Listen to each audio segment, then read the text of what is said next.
fell. And suddenly, the unknown Corsican officer became a national hero. He was only in his early 20s. Promotion came quickly. Recognition followed. Those who once ignored him now watched him closely. He had proven something important. He was not merely intelligent, he was dangerous. But success brought new challenges. France was unstable. Governments rose and fell. Executions were common.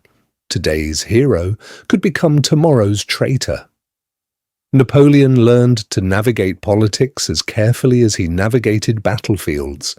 He formed alliances. He avoided enemies. He waited.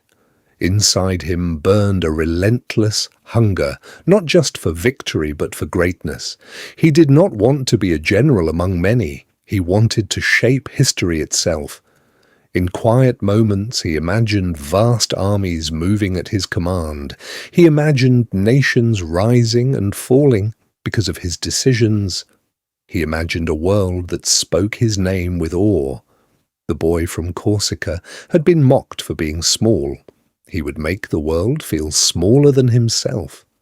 And as France continued to spiral through revolution, terror, and uncertainty, one truth became clear.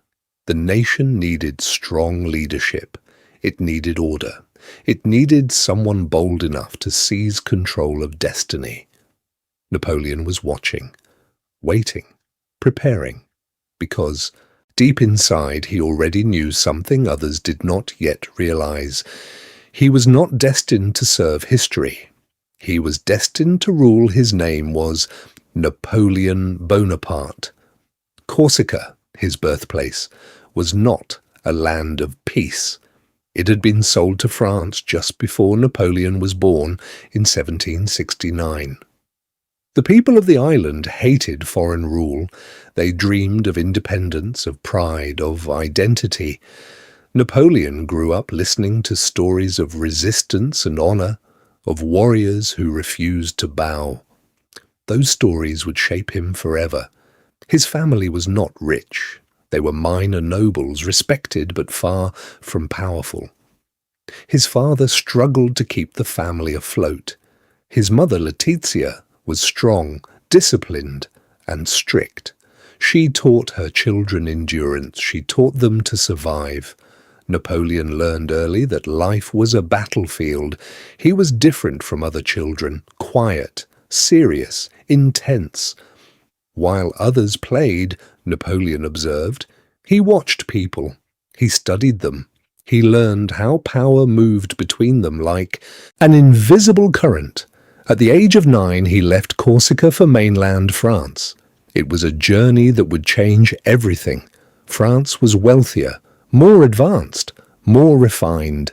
But to young Napoleon, it was also cruel. He spoke French with a heavy Corsican accent. He wore simple clothes. He came from a distant island that many French students mocked. At military school, he was an outsider. Other boys laughed at him. They called him poor, provincial, strange.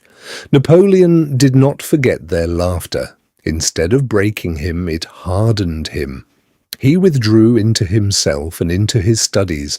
Mathematics became his weapon. History became his escape. He devoured stories of great commanders, Alexander the Great, Julius Caesar, Hannibal, men who rose from nothing